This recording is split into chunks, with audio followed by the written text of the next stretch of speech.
अस्सलाम वालेकुम dear students.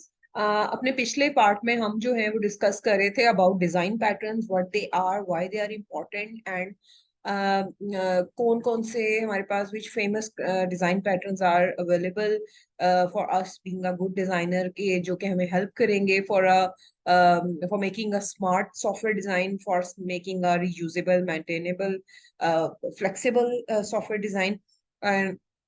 और उसमें हमने जो अपने थे वो ग्रास पैटर्न्स को हमने आज जो हम डिस्कस कर रहे हैं अपने पिछले लेक्चर से, और हमने देखा कि हमारे पास 5 जो है वो बेसिक हैं और जो 4 है वो एक्सटेंडेड है। तो जो 5 बेसिक हैं वो इस जो लेक्चर का है जो वो पार्ट है। तो आज जो है हमने देखने हैं फर्दर जो हमारे डिजाइन पैटर्न्स हैं। अभी तक हम जो डिस्कस कर चुके हैं, they are creator and information expert. और जो आज के टॉपिक का जो एजेंडा है, they are coupling, cohesion and controller. Coupling and cohesion यानी कि जो हमारा पैटर्न है low coupling and high cohesion, वो हम इकट्ठा ही साइड बाय साइड देखेंगे क्योंकि दोनों एक दूसरे के साथ ही लिंकेज है दोनों का। तो अभी थोड़ा सा अगर आपको रिकैप के तौर पे अगर मैं थोड़ा सा आपको जो है वो इंफॉर्मेशन एक्सपर्ट का एक रिकैप दूं। और उससे भी पहले जो है वो यहाँ पे बात लिखा हुआ है कि जो इंफॉर्मेशन एक्सपर्ट है वो हमारे पास, या जो हमारी डिजाइन जो हमारे प्रिंसिपल्स हैं, बेसिकली हमें उनको फॉलो करना है। हमें उन 5 डिजाइन प्रिंसिपल जिनको हम बेसिक डिजाइन प्रिंसिपल कह रहे हैं, हमें जब भी हमने अपने सॉफ्टवेयर को डिजाइन करना है, डिजाइनिंग के स्टार्ट से ही हमने उनको फोकस्ड रखना है। और एक अच्छा सॉफ्टवेयर डिजाइन बनाने के लिए इनको फोकस रखना क्यों जरूरी है? क्योंकि अगर हम इनको नहीं भी करेंगे फॉर द टाइम बीइंग, तो हमारा काम चल जाएगा, क्लाइंट को भी नजर नहीं आना प्रॉब्लम्स क्या है, और आपने भी जिसे कहते हैं, जैसे आप भी टेम्परेरी बेसिस पे बस जिसे कहते हैं ग्रिडी अप्रोच यूज करते हैं, बस अभी तो काम करें ना। मगर अगर इनको आप वायलेट करते हैं ना, तो ये जो 5 बेसिक हैं, ये जिनकी मैं बात कर रही हूँ, जिनको भी हम डिस्कस कर रहे हैं, creator, information expert, coupling and cohesion and जो कंट्रोलर है, अगर हम इनको वायलेट करते हैं तो ये हमारे सॉफ्टवेयर के डिजाइन को स्टार्ट से ही जो है ना वो मतलब कहने के उसके खराब होने के या सॉफ्टवेयर के प्रॉब्लमेटिक होने के, और जो है ना वो बहुत ज्यादा ब्राइट चांसेस होते हैं इस चीज के कि हमारा जो सॉफ्टवेयर है वो शुरू से वो हॉन्टिंग किस्म की स्टेट में जा सकता है। और उसमें ये होगा कि अगर हमने बाद में उसको रीस्ट्रक्चर करना है डिजाइन को, तो हमारे लिए जो है वो बहुत मुश्किल हो जाती है, और उसके लिए हमारी बहुत ज्यादा एफर्ट भी जाया होती है और हमारा टाइम भी बड़ा जो है ना वो वेस्ट होता है। और जो हमारे एक्सटेंडेड 4 है, जो 9 में से बाकी 5 के मैंने आपको बताया कि उनको शुरू से ही हमें कंसिडर करना जरूरी है, वरना वो शुरू से ही जो है ना सॉफ्टवेयर के लिए बड़ा प्रॉब्लमेटिक सिचुएशन बना सकते हैं। और जो हमारे बाकी के 4 है, जो अगर हम उनको डिले करते हैं, तो वो अभी स्टार्ट में तो शायद इतना आपके सॉफ्टवेयर को इफेक्ट ना करे, आपके डिजाइन को इफेक्ट ना करे, मगर उनको वायलेट करने से वो सॉफ्टवेयर के डिजाइन के लेटर स्टेजेस में आपके लिए जो है ना वो बड़ा डेंजरस हो सकते हैं। तो इसका मतलब है कि इनके नो का जो है ना वो इम्पोर्टेंस बहुत ज्यादा है। मगर हम अभी जो है वो 5 को डिस्कस कर रहे हैं। इन्फॉर्मेशन एक्सपर्ट की, जैसे मैंने आपको पहले भी बताया था कि हमने जो कंसर्न्ड क्लास है, जो कंसर्न्ड एट्रीब्यूट्स हैं, रिलेटेड ऑपरेशंस हैं, वो हमने एक क्लास में डालने हैं। जैसे फॉर एग्जांपल, मैंने आपको पहले भी एग्जांपल दी थी कि मैं एक फैकल्टी मेंबर हूँ यूनिवर्सिटी में। अगर आप मुझे मैं एक फैकल्टी मेंबर की क्लास, अगर आप मुझे कंटेनर मुझे कंसीडर करें, ठीक है, तो मेरे पास क्या होंगे? मेरे कुछ एट्रीब्यूट्स होंगे, राइट? अब एट्रीब्यूट्स आपको पता है करेक्टरिस्टिक्स होती हैं किसी भी क्लास की। मेरा कोई एम्प्लॉय आईडी है, मेरी कोई स्पेशलाइजेशन है, मेरी टाइप है, मैं फुल टाइम हूँ, मैं पार्ट टाइम हूँ, मैं विजिटिंग हूँ, ठीक है, मैं कॉन्ट्रैक्ट बेस हूँ, मतलब ये सब मेरी जो है ना वो एम्प्लॉय की मेरी टाइप है। फिर उसके बाद ये है कि मैं फाइनली ये प्रोजेक्ट सुपरवाइज कर सकती हूँ, नहीं कर सकती, मेरी क्वालिफिकेशन, मतलब ये सब क्या है, ये मेरे एट्रीब्यूट्स हैं, रिलेटेड एट्रीब्यूट्स हैं। और आप देखें, जो मैं रिलेटेड ऑपरेशंस या मेथड्स जो मेरी क्लास के होंगे, जो मैं जो रिस्पॉन्सिबिलिटीज में जो मैं रिलेटेड बार बार रिलेटेड ऑपरेशंस की बात कर रही हूँ, रेलिवेंट ऑपरेशंस की बात कर रही हूँ, ठीक है, तो वो क्या होगा कि मैं फॉर एग्जाम्पल मैं आई कैन सुपरवाइज फाइनली ये प्रोजेक्ट, पहला ऑपरेशन हो गया। फिर उसके बाद I can conduct industrial workshops, ठीक है, I can conduct seminars, I can conduct webinars, etcetera. अब ये देखें कि अगर फॉर एग्जाम्पल अगर मैं एक कंटेनर हूँ, ठीक है, या मैं एक क्लास हूँ, तो मेरे अंदर जो है वो क्या होने चाहिए? रेलिवेंट एट्रीब्यूट्स और रेलिवेंट और रिलेटेड ऑपरेशंस होने चाहिए। ठीक है, मेरे जो ऑपरेशंस हैं, जो मेरी रिस्पॉन्सिबिलिटीज हैं, that should be relevant with my described attributes. ठीक है, फॉर एग्जाम्पल अगर मैं कोई सलून शुरू कर दूं और वहां पे दुल्हने बनानी शुरू कर दूं, तो इसका क्या मतलब है? कि वो जो ऑपरेशंस हैं वो इस वक्त मेरे एट्रीब्यूट्स के साथ मैचिंग है, इस वक्त मेरे बीइंग अ फैकल्टी मेंबर मेरे एट्रीब्यूट्स के साथ मैचिंग नहीं है। तो मैंने क्या करना है कि जो मेरे एट्रीब्यूट्स के साथ रेलिवेंट ऑपरेशंस हैं, मैं इनको उनको ही मैंने अपनी क्लास में जो है मैंने असाइन करना है। ठीक है। तो हमारे पास जो है कोई रीजन होना चाहिए, कोई हमारे पास रेशनल होना चाहिए कि जब हम कोई भी फंक्शन किसी पर्टिकुलर क्लास को जो है हम असाइन करते हैं। और यही कहता है इंफॉर्मेशन एक्सपर्ट कि आपकी क्लास में जितने भी एट्रीब्यूट्स हैं, आप ये देखें वो कितने एट्रीब्यूट्स हैं, और आपने मेथड उसी तरह उनको अलॉट करना है कि जितना उस एक मेथड को अगर मैक्सिमम नंबर ऑफ उसको डेटा वहां पे मिल रहा है, मैक्सिमम नंबर ऑफ उसको एट्रीब्यूट्स वहां पे मिल रहे हैं, तो इसका मतलब है कि उस मेथड को आपको उस क्लास में डालना चाहिए। यानी कि अगर एक कोई भी फंक्शन मैं सपोज करती हूँ और उसके जो रेलिवेंट मेथड एट्रीब्यूट्स हैं आपको मतलब कह लें कि उस मेथड को या उस पैरामीटर, उस मेथड में जो पैरामीटर्स जा रहे हैं, अगर वो 6 पैरामीटर्स जा रहे हैं और 6 पैरामीटर्स में से आपको 4 पैरामीटर्स एक पर्टिकुलर क्लास से मिल रहे हैं, एट्रीब्यूट एक क्लास से मिल रहे हैं, तो आप क्या करेंगे, आप उस मेथड को उस क्लास में डालेंगे, राइट।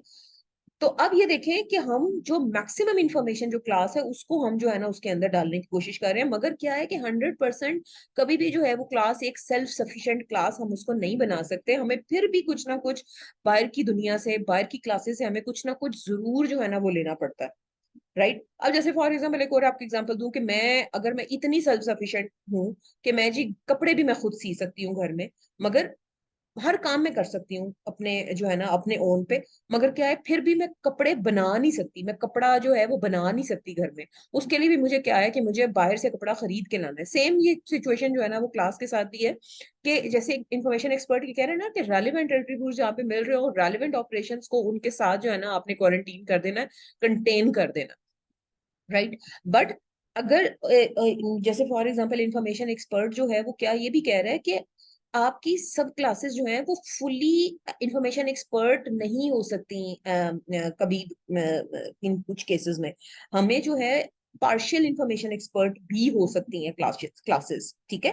पार्शियली जो है ना वो फुलफिल कर रही हो, उनके अंदर जो है ना रेलिवेंट एट्रीब्यूट्स मौजूद हो। फॉर एग्जांपल आपने अभी पीछे एग्जांपल देखी थी कि हमने जब गेट सब टोटल कंप्यूट करना था, आपको याद होगा कि जब हमने गेट सब टोटल कंप्यूट करना था तो उसमें क्या था कि हमें जो है वो उसके लिए क्वांटिटी, और हमें उसके लिए जो है वो चाहिए थी ये देखें कि जब हमने सब टोटल कंप्यूट करना था तो हमें क्वांटिटी चाहिए थी जो सेल लाइन आइटम की क्लास में जो है ना वो एक था, और उससे जो था वो हमें करने के लिए जो है वो उसको सब टोटल कंप्यूट करने के लिए हमें जो है प्राइस भी चाहिए थी, जो कि कहाँ थी, हमारी प्रोडक्ट स्पेसिफिकेशन की क्लास में। तो हमने उसका क्या कॉल किया था, गेटर कॉल किया था, राइट। हमने सेल लाइन आइटम की क्लास में उसका गेटर कॉल किया था, उसकी प्राइस लेके आए थे, फिर क्वांटिटी से मल्टीप्लाई किया था, और उसके बाद हमने उसका सब टोटल जो है वो कंप्यूट किया था, राइट। तो इसी तरह इस बात को हमने दिमाग में जो है वो रखना है कि जो हमारी 100% जो है वो हमारी क्लासेस जो है वो इंफॉर्मेशन पार्शियल 100% इंफॉर्मेशन एक्सपर्ट नहीं हो सकती। कुछ क्लासेस हमारे पास जो है वो पार्शियल जो है इंफॉर्मेशन एक्सपर्ट भी हो सकती हैं, बहुत सारी क्लासेस पार्शियल एक्सपर्ट हो सकती हैं।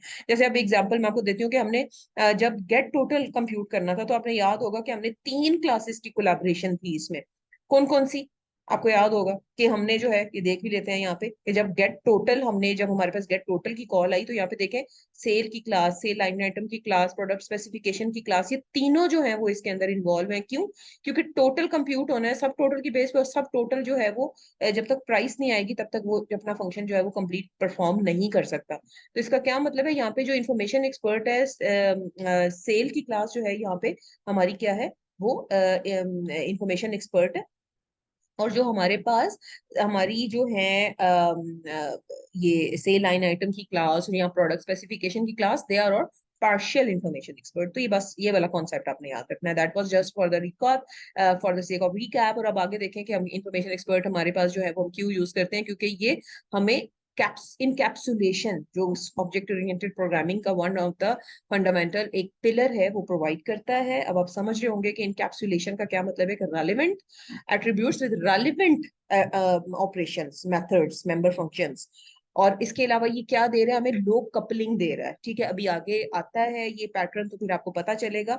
और साथ ही हाईली कोहेसिव क्लासेस को भी जो है वो मोटिवेट कर रहा है।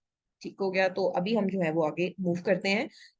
तो हमने देखना है जी नेक्स्ट हमारा जो हमारा पैटर्न है that is low coupling and high cohesion. इस बात पे गौर कीजिएगा, low coupling, right. Zero coupling की बात नहीं की या कपलिंग लेस की बात नहीं की, जीरो कपलिंग सॉरी लो कपलिंग की बात की। और हाई कपलिंग या परफेक्ट कपलिंग की बात नहीं की, सॉरी परफेक्ट कोहिजन की बात नहीं की, हाई कोहिजन की बात कर रहे हैं। तो ये जो दो पैटर्न है, low coupling and high cohesion, ये मैं आपको साथ साथ बताऊंगी। अलग अलग बताने का इसलिए भी कोई मुझे जो है वो थोड़ा सा इसका तुक नजर नहीं आ रहा, क्योंकि ये दोनों एक दूसरे को जो है वो एक को कम करते हैं तो एक ज्यादा होता है, और एक को ज्यादा करते हैं तो दूसरा जो है वो कम होता है। इसलिए मैं आपको इसको साथ साथ जो है ना, दोनों दोनों पैटर्न्स को जो मैं आपको साथ साथ पढ़ाऊंगी।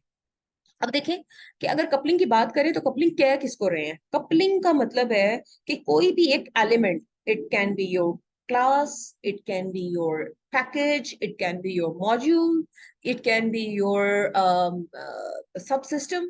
किसी भी लेवल पे आपको पता है कि हम एलिमेंट को जो बात कर रहे हैं, कि वो जो है वो कितना जो है वो दूसरे एलिमेंट्स के साथ जो है वो कनेक्टेड है, या उनके ऊपर जो है वो रिलाई कर रहा है।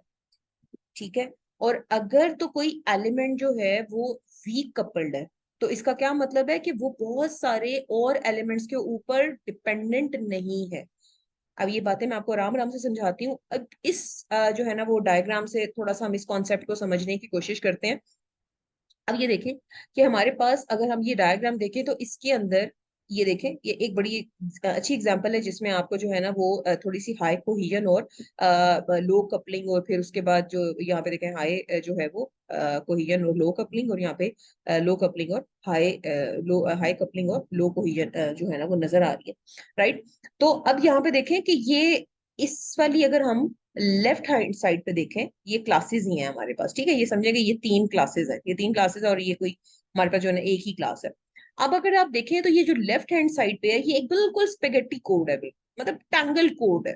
हमने इस तरह की सिचुएशन को जो है ना वो हमने अवॉइड करना है कि देखें मैसेज कॉल जो है ना, पता नहीं कौन सी कहाँ से किधर, कौन सी क्लास से किस क्लास में जा रहा है, एक अजीब जिसे कहते हैं ना वो खप खाना मचा हुआ है। अजीब आपने जो है ना वो जो रिस्पॉन्सिबिलिटीज हैं, अन्यवाह जिसे कहते हैं कि आपने बेतुके तरीके से, जिसे कहते हैं ना सर ना पैर, तो आपने जो है ना उसको जो है ना अलॉट किया हुआ है। तो हमें हमारा टारगेट क्या है कि हमने जो है ये वाला अचीव करना है, ये राइट हैंड साइड वाला हमारा जो है ना ये टारगेट है। हमें ये क्यों अचीव करना है? Because it promotes this situation promotes a low coupling scenario. अब इसको अचीव करने के लिए हमने क्या करना है? हमने करना है ये जो डिपेंडेंसीज हैं, ये जो क्लासेस के दरमियान इतना टैंगल्ड कोड है, इसको हमने मिनिमाइज करना है इन क्लासेस के दरमियान। राइट। तो इसको करने के लिए हमने क्या करना है? हमने जैसे हमने बात की थी पीछे इंफॉर्मेशन एक्सपर्ट में, कि हमने हमारा टारगेट क्या है कि हमने एक क्लास में रिलेटेड ऑपरेशंस और रिलेटेड डेटा मेंबर्स को प्लेस करना है। इस तरह क्या होगा कि जो मेथड्स हैं जो क्लास के अंदर मौजूद हैं, उनको उनके जो डेटा मेंबर्स जो पैरामीटर्स में मौजूद जो चाहिए डेटा, वो उनको क्लास के अंदर ही जो है वो अवेलेबल होगा। तो इसका क्या मतलब है? एक क्लास के ऑपरेशंस को जो डेटा चाहिए अगर वो उसके अंदर ही मौजूद है, तो इसका क्या मतलब है कि उसको बाहर की क्लासेस के साथ इंटरेक्ट करने की कम से कम जरूरत पड़ेगी। क्या होगा? अब ये वाली सिचुएशन होगी तो क्या होगा? कम से कम मैसेज पासिंग होगी क्लासेस के दरमियान में।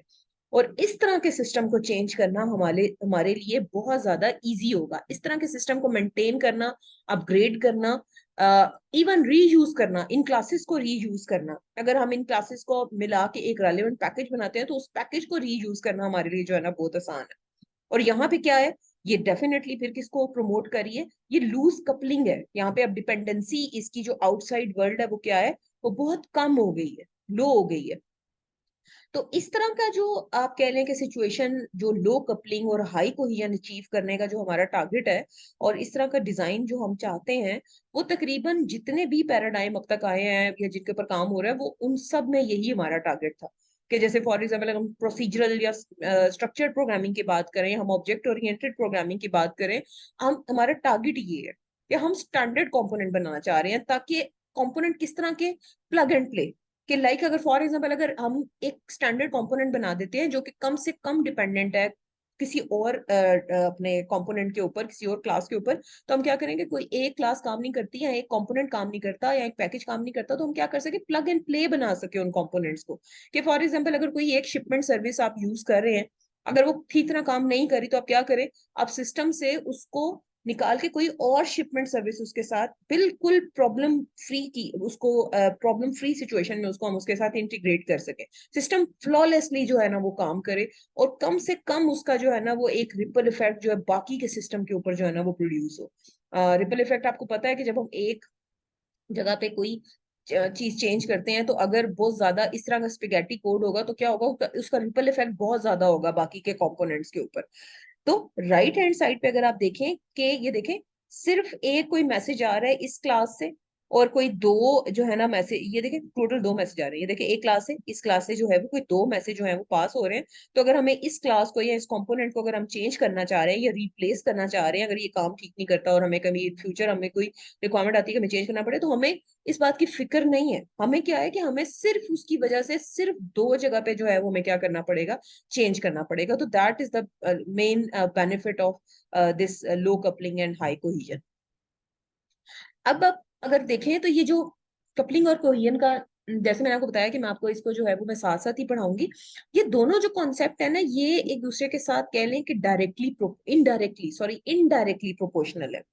इनडायरेक्ट प्रोपोर्शन आपको पता है, डायरेक्ट प्रोपोर्शन का क्या मतलब है कि जब एक को बढ़ाते हैं तो दूसरा बढ़ता है, जबकि इनडायरेक्ट प्रोपोर्शन हमने फिजिक्स में पढ़ा था क्या होता है कि जब किसी एक चीज को बढ़ाते हैं तो दूसरी चीज कम होती है। तो यहाँ पे देखें कि अगर हम यहाँ पे कोहिजन को बढ़ाते हैं तो कपलिंग कम होती है, और अगर हम कोहिजन को कम करते हैं तो फिर कपलिंग बढ़ती है। तो ये दोनों जो है ना वो हमें तकरीबन हम ऑल लेवल जितने भी हम एलिमेंट्स हैं, हम एलिमेंट्स लेवल पे इसको देखते हैं। जैसे मैंने आपको कहा है कि element can be any class, package, module, सब सिस्टम, कुछ भी इसको कह लें।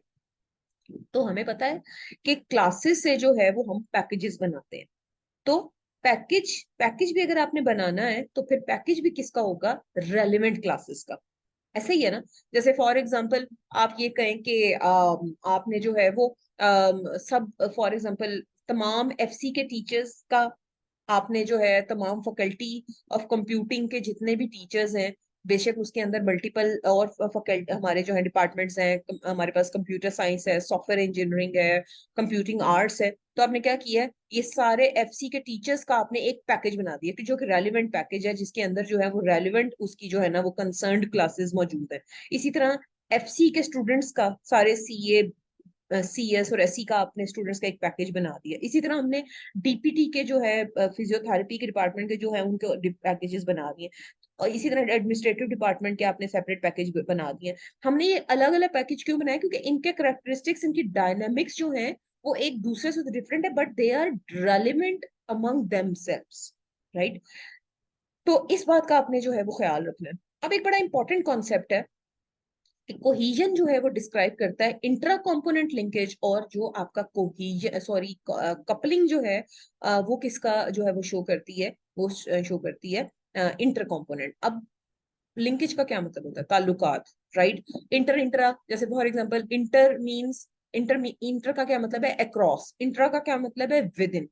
इंटर डिपार्टमेंट स्पोर्ट्स कंपटीशन, इसका क्या मतलब है कि मल्टीपल डिपार्टमेंट्स के दरमियान जो है वो कंपटीशन, लाइक हमारा जैसे फैकल्टी ऑफ कंप्यूटिंग का कोई स्पोर्ट्स कंपटीशन है डिपार्टमेंट ऑफ फिजियोथेरेपी के साथ, या साइकोलॉजी के साथ, या फार्मेसी वालों के साथ।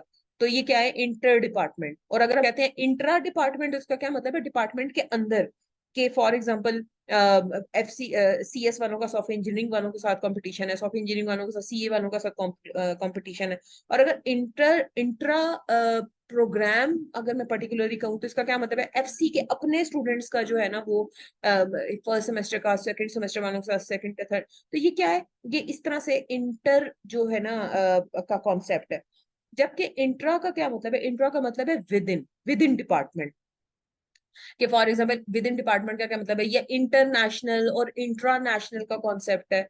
Inter Pakistan and intra Pakistan, इसका ये कॉन्सेप्ट थोड़ा बहुत शायद आपको पता चल गया होगा। तो अब क्या है कि इन कपलिंग कहता है इंटरडिपेंडेंस को, इंटर कंपोनेंट लिंकेजेस को, जबकि कोहिजन क्या कहता है, इंट्रा कंपोनेंट लिंकेजेस को। या कपलिंग कहता है इंटरडिपेंडेंस, के आपकी जो जितने भी कंपोनेंट्स या एलिमेंट्स या क्लासेस हैं उनके अक्रॉस कितनी जो है ना वो डिपेंडेंसी है। जबकि कोहिजन क्या कहता है, उसकी इंडिपेंडेंस, राइट, उसको जो है आपने वो आपका मॉड्यूल जो है वो कितना सेल्फ सफिशिएंट है। इंडिपेंडेंस हम किसको कह रहे हैं? Self sufficiency.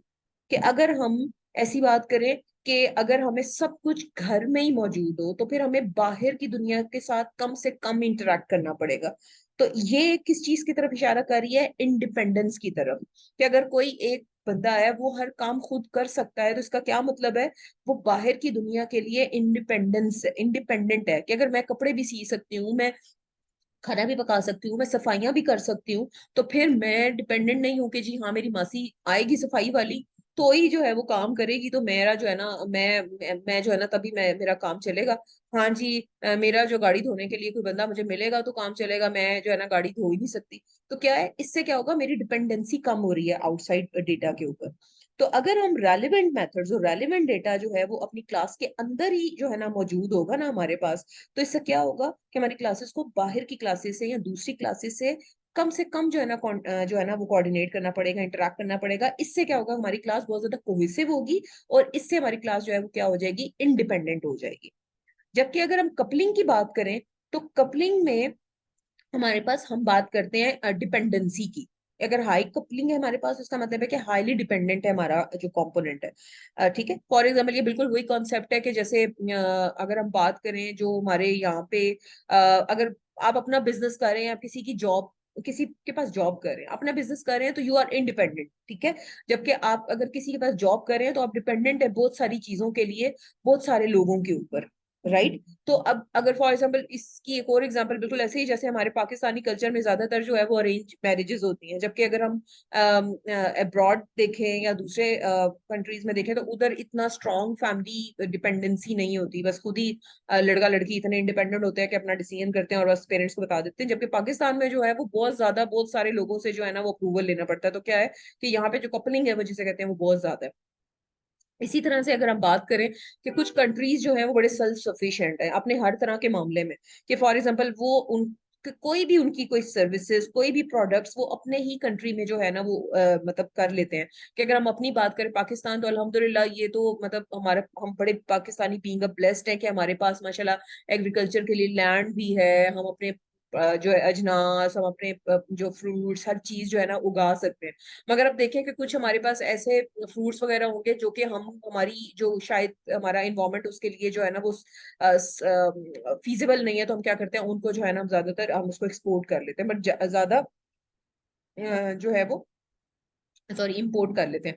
मगर हम जो है वो अक्सर एक्सपोर्ट कर रहे हैं चीजों को। और इसी तरह से जैसे फॉर एग्जांपल और दूसरे बहुत से कंट्रीज हैं जिनके पास मतलब कह लें कि लैंड ही नहीं। फॉर एग्जांपल सिंगापुर की बात करें तो उनके पास अपनी लैंड ही नहीं है। वो क्या है, वो दूसरे कंट्रीज के ऊपर जो है ना वो ये जो अजनास है या जो एग्रीकल्चर फूड प्रोडक्ट्स हैं उसके ऊपर डिपेंडेंट है। जबकि अगर ऑस्ट्रेलिया की बात करें तो वो इंडिपेंडेंट है। वो हर तरह के फूड, हर तरह की चीजें वो खुद जो है ना वो उगा सकता है, बना सकता है। इसका क्या मतलब है कि जो ऑस्ट्रेलिया वो क्या है, वो हाईली कोहेसिव है। पाकिस्तान जो है वो क्या है, हाईली कोहेसिव है। सिंगापुर जो है वो कोहेसिव नहीं है, वो डिपेंडेंट है, तो उसकी कपलिंग ज्यादा है। तो हाई कपलिंग जो है हमारे पास जो है वो उन सिचुएशन में, अब आप खुद अंदाजा लगाएं कि किस तरह बैड है। क्यों? डिपेंडेंसी है। कि अगर कोई कंट्री ड्यू टू, अगर खुदा ना खास्ता कोई हालात खराब होते हैं, अगर फॉर एग्जाम्पल हम देखें इंडिया से अगर हम चीनी जो है वो मंगवा रहे हैं, अगर फॉर एग्जाम्पल, और खुदा ना खास्ता जो है वो हालात खराब हो जाते हैं, इंडिया जो है ना हमारे रास्ते वगैरह हमारे उनके दरमियान जो है ना वो बंद हो जाते हैं, तो क्या होगा कि हम जो है उस एरिया से या उस कंट्री से हम ट्रांसपोर्टेशन नहीं कर सकेंगे, पॉसिबल ही नहीं होगी। तो फिर क्या है कि हमारा हमारा टारगेट क्या है being a good software designer, के we need to achieve low coupling and we are focused to make और components और elements highly cohesive, ताकि हमारी डिपेंडेंसी जो है वो हमारी इंटरडिपेंडेंसी हमारी जो है वो क्या हो जाए, रिड्यूस हो जाए। तो that should be your target as a software designer. Right. अब यहाँ पे अगर आप देखें तो यहाँ पे अगर आप लेफ्ट हैंड साइड पे देखें तो यहाँ पे मॉड्यूल्स जो है, जो सॉरी मॉड्यूल जो है वो क्या है, वो लूजली कपल्ड है। कि फॉर एग्जांपल जो बी ए जो है वो रिलेटेड है या एसोसिएटेड है मॉड्यूल बी से, और ए है मॉड्यूल डी से एसोसिएटेड है, और इसी तरह मॉड्यूल बी जो है वो मॉड्यूल सी से जो है वो एसोसिएटेड है। राइट। मगर अगर हम देखें तो बी और डी की जो है वो डायरेक्ट कोई डिपेंडेंसी नहीं है। इसी तरह ए और सी की जो है वो कोई इंटरेक्शन नहीं है, जबकि बी के साथ सी की जो है इंटरेक्शन है। और अगर हम राइट हैंड साइड पे देखें तो ये देखें, ये सिचुएशन किसकी है, ये लो कपलिंग की है। जबकि अगर हम राइट हैंड साइड पे देखें तो ये जो मॉड्यूल्स हैं ये हाईली कपल्ड है, हाईली डिपेंडेंट है एक शेयर्ड डेटा रेपोजिटरी के साथ। तो इस केस में क्या है, कोई कंपोजिशन और एग्रीगेशन है, इनमें मॉड्यूल्स की जो है वो एग्रीगेशन है या कंपोजिट, और ये हाईली कपल्ड है। अगर यहाँ पे देखें तो ये सिंपल एसोसिएशन का रिलेशनशिप है। तो इससे क्या है कि यहाँ पे बहुत ज्यादा हमारे पास कपलिंग है और कोहिजन जो है हमारे पास बहुत ज्यादा कम है। राइट। तो अब जो है वो हमने इन चीजों का जो है वो बहुत ज्यादा ख्याल रखना है अपने डिजाइन में। और राइट, अब हम जो है वो आगे कुछ कॉन्सेप्ट्स देखते हैं that those are really very important regarding coupling and cohesion. अच्छा, अब जब हम बात कर रहे हैं कि क्लास जो है वो एक कंटेनर है, ठीक है, हमने कंपार्टमेंटलाइजेशन का कॉन्सेप्ट देखा था कि एक कंटेनर है जिसमें रेलेवेंट एट्रीब्यूट्स, हमारा टारगेट है कि कोहेसिव क्लास बनाने के लिए, कोहेजन इंप्रूव करने के लिए, एक क्लास को सेल्फ सफिशिएंट बनाने के लिए हमें रेलेवेंट एट्रीब्यूट्स और रेलेवेंट मेथड्स, ठीक है, जो कि क्लोजली इंटरैक्टेड हो, हमने उनको जो है ना वो कंटेन करना है। तो ही हमें क्लास को जो है वो हम क्या कहेंगे कि वो एक कोहेसिव क्लास है, सेल्फ सफिशिएंट क्लास है। राइट। जैसे हम कह रहे हैं कि एक फैकल्टी मेंबर है, वो अपने ही उसकी रिस्पॉन्सिबिलिटीज ही उसके अंदर मौजूद हो, या सेल की क्लास है कि फॉर एग्जांपल जो हमारी रिसीट की या बिल की क्लास है, सिर्फ वो हमारे पास जो है ना वो सिर्फ पेमेंट रिलेटेड उसके अंदर जो है ना वो इवेंट्स हो, उसके अंदर जो है वो सेल से रिलेटेड इवेंट्स ना हो। इसी तरह हम अगर जैसे हमारे पास जो क्रड ऑपरेशंस हैं, update sale, roll back sale, truncate sale, cancel sale, ठीक है, इनिशिएट सेल, या कोई भी इस तरह के जो क्राउड ऑपरेशंस, क्रिएट सेल, तो ये भी जो है हमारी सेल क्लास के, ये हम आगे इंशाल्लाह जाके पढ़ेंगे जब हमने कंट्रोलर्स पढ़ने हैं। तो ये भी जो है वो हमारे पास जो है वो हमारे सेल की जो हमारी बिजनेस लॉजिक की क्लास है, क्लास डायग्राम में जो हम सॉरी जो डोमेन मॉडल में हम जो सेल की क्लास इनिशिएट करते हैं, उसमें जो है ये बाय प्रिंसिपल नहीं होना चाहिए। क्यों? क्योंकि ये डेटा सेंट्रिक ऑपरेशन है, डेटा एक्सेस लेयर के जो है ये पार्ट है। तो बेस्ट प्रैक्टिसेस ये रिकमेंड नहीं करती कि जो CRUD ऑपरेशंस हैं हमारे, वो भी जो है हमारी बिजनेस लॉजिक की क्लास के अंदर हो। अब अगर हम बात करें कि हम यूज केस डायग्राम में, आपको याद है हम मैनेज सेल का जो है फॉर एग्जांपल मैनेज के हम यूज केसेस बनाते थे कि जो कि जिसके अंदर CRUD ऑपरेशंस जो होते थे, हम उसको उसके अंदर जो है ना कंपार्टमेंट उसका बना देते थे। मगर जो क्लास डायग्राम है उसके अंदर हम बनाएंगे CRUD ऑपरेशंस, ठीक है। क्लास डायग्राम के अंदर क्रिएट, रीड, अपडेट, डिलीट, ये जो आपके मेथड्स हैं ये आएंगे, ठीक है। और उसके अंदर कोई मैनेज सेल नाम का कोई मेथड नहीं होगा जैसे यूज केस डायग्राम में होता था। क्लास डायग्राम में हमने अलग अलग ये मेथड्स और ऑपरेशंस जो हैं वो हमने क्लास के अंदर मेंशन करने हैं। मगर क्या है कि हम इन CRUD ऑपरेशंस के लिए जो डेटा सेंट्रिक ऑपरेशंस हैं उसके लिए हम अलग क्लास बनाएंगे। उसको जो है हम नॉर्मली क्या कह रहे होते हैं, वो अभी हम आगे जो आ रहे हैं, जो हमारे 4 एक्सटेंडेड पैटर्न्स है, परसिस्टेंट स्टोरेज, प्योर फैब्रिकेशन, उसके अंदर हम ये बात डिस्कस करेंगे कि हम जो है कि अगर हम डेटा सेंट्रिक ऑपरेशंस को अगर हम एक जो है वो अलग उसके लिए जो है वो क्लास बनाते हैं, तो क्या होता है, और अगर हम उसको अलग कर देते हैं, डेटा एक्सेस की लेयर हम अलग कर देते हैं, तो उससे क्या होगा कि वो प्लेटफॉर्म इंडिपेंडेंट हो जाएगा। कि अगर हम क्लासेस को अगर हम रीयूज करना चाहें, तो उसका बैक बैक एंड जो है वो कभी कभी हमारे पास जो हमारा अगर डेटाबेस मैनेजमेंट सिस्टम हमारा चेंज हो गया है, तो हम उन क्लासेस को जो है हम रीयूज कर सके अपनी बिजनेस लॉजिक की क्लासेस को, ठीक है। हम जो है वो दोबारा दोबारा से हमें अगर हमने मिक्स किया होगा सारा कि हमने डेटा सेंट्रिक ऑपरेशन भी हमने बिजनेस लॉजिक की क्लास के अंदर डाले होंगे, तो क्या होगा कि वो प्लेटफॉर्म इंडिपेंडेंट नहीं हो सकता। राइट। तो हम जो है वो बात कर रहे हैं, हम मॉड्यूल लेवल की बात कर रहे हैं, हम पैकेज लेवल की बात कर रहे हैं। तो जहाँ पे हमने बात की है कि हम जैसे अगर हम सेल का एक मॉड्यूल बना दें, तो आप थोड़ा सोचें कि सेल का अगर हमने एक पैकेज बनाना है या एक सेल का हमने मॉड्यूल बनाना है, तो उसके अंदर कौन सी रेलिवेंट क्लासेस आएंगी, अब हमने देखी भी हैं कौन कौन सी आएंगी। सेल लाइन आइटम की क्लास आएगी, ठीक है, उसके अंदर आइटम जो है वो डिस्क्रिप्शन की क्लास हमारे पास आएगी, हमारे पास रजिस्टर की क्लास आएगी। तो अब क्या है कि ये जो हमने क्लासेस जो इसकी रेलिवेंट क्लासेस हैं, इनको मिला के हमने क्या बना दिया है, एक पैकेज बना दिया है जो कि कोहेसिव पैकेज है। क्यों? क्योंकि उसके अंदर रेलिवेंट क्लासेस मौजूद है। आई होप आपको ये कॉन्सेप्ट जो है वो समझ आ गया होगा। और अब कोई भी पैकेज, कोई भी एलिमेंट, कोई भी मॉड्यूल, कोई भी क्लास कब नॉन कोहेसिव होती है, जब उसके अंदर हम जो है वो उस क्लास को उस कोई भी जो उसके मेथड्स उसके अंदर मौजूद हैं, मैक्सिमम टाइम मैक्सिमम मेथड्स के लिए उसके पास जो डेटा है वो उस कंटेनर के अंदर मौजूद नहीं है, उसको उस डेटा के लिए बार बार जो है वो बाहर की दुनिया के साथ इंटरेक्ट करना पड़े। फॉर इंस्टेंस आपको ऐसी एग्जांपल देती हूँ कि हमारे पास जो है वो एक क्लास है जिसके अंदर कोई 15 एट्रीब्यूट्स है और उस क्लास के अंदर 20 मेथड है। तो उन 20 में से 15 मेथड्स के लिए उसको उन मेथड्स को उस क्लास को जो है वो दूसरी क्लासेस का साथ हमेशा जो है ना वो इंटरेक्ट करना पड़ रहा है। यानी कि उनमें 15 मेथड्स को फुलफिल करने के लिए उसको पार्शियल इंफॉर्मेशन एक्सपर्ट्स के पास जाना पड़ रहा है। राइट, कि अगर बिल्कुल ऐसी बात है कि अगर हम महीने की जो ग्रोसरी है वो एक ही दफा नहीं करते, तो हर दफा हमें जो है हमें बाहर जाना पड़ रहा है, हर एक चीज के लिए हमें जो है ना वो बार बार बाहर जाना पड़ रहा है। तो हम क्या है कि हम एक कोहेसिव क्लास नहीं है, तो हम बार बार एक एक चीज के लिए जो है ना मार्केट जा रहे हैं, और मार्केट ऑलरेडी जो है ना बहुत सारे लोग जो है ना वो शॉप्स पे बार बार आ रहे हैं, तो बहुत ज्यादा रश है दुकानों पे। अब क्या है, बहुत ज्यादा कपलिंग हो गई है यहाँ पे। और अगर हम क्या करते हैं कि एक ही दफा ग्रोसरी कर लेते हैं, सारे रेलिवेंट आइटम्स को हम घर के अंदर ही ले आते हैं, तो अब क्या है कि कोहिजन ज्यादा है और कपलिंग हमने क्या कर दी है, हमने कम कर दी है। और अगर हमने ये काम ना करते तो, और हम बार बार जो है ना मार्केट जा रहे हैं और हमने जो है ना वो चीजें एक साथ इकट्ठी नहीं की, तो क्या है कि अब इस केस में हमारी कोहिजन जो है ना वो कम हो गई है, और कपलिंग जो है ना हमारी क्या हो गई है, बहुत ज्यादा बढ़ गई है। जैसे फॉर एग्जाम्पल मेरा आपको पता होगा कि गेटर सेटर्स जो होते हैं वो क्लास के हम लिखते हैं, वो क्या है, गेटर सेटर्स हमारी क्लास के अपने डेटा के ऊपर जो है ना वो काम कर रहे होते हैं। राइट, कोई मसला नहीं कि अगर दूसरी क्लासेस उनको कॉल कर रही हैं, मगर जो गेटर सेटर है वो लोकली काम कर रहे होते हैं, अपने डेटा के ऊपर जो है ना वो काम कर रहे होते हैं। तो क्या है कि वो कोहिजन जो है ना वो हमारे पास अब कोहिजिव वाला जो है ना हमारे पास फ्लेवर है। फॉर एग्जाम्पल अगर आप एक और बात करें कपलिंग और कोहिजन की, कि अब जैसे हम किसी मैकेनिक के पास जाते हैं, कोई कार का मैकेनिक है, कोई बाइक का मैकेनिक है, कोई ये जो हमारे पास जो है ना वर्कशॉप्स पे कोई फ्रिज वगैरह ठीक हो रहा है या कोई भी वॉशिंग मशीन ठीक हो रही है, तो वो क्या होता है, उनके जितने भी इक्विपमेंट है, नट्स वगैरह, वो सब जो है ना वो एक ही उन्होंने डब्बे में डाला होता है। या कोई भी हम किसी भी मैकेनिक को, प्लम्बर को हम घर बुला लेते हैं, तो वो एक डब्बा जो होता है उनके पास सारी चीजों का मौजूद होता है। अब क्या है कि उनको अगर एक कोई नट ढूंढना है, तो क्या करते हैं, पूरा डब्बा जो है ना उसको ढूंढ रहे होते हैं, कभी कभी पूरा उल्टा के उसमें से ढूंढ रहे होते हैं। अब क्या है कि हमें बहुत ज्यादा इसके ऊपर देखिए टाइम लग रहा है, इट टेक्स टाइम। और क्या है, बहुत ज्यादा मैसेज पासिंग है कि उसको एक एक चीज जो है ना वो स्कैन करनी पड़ रही होती है।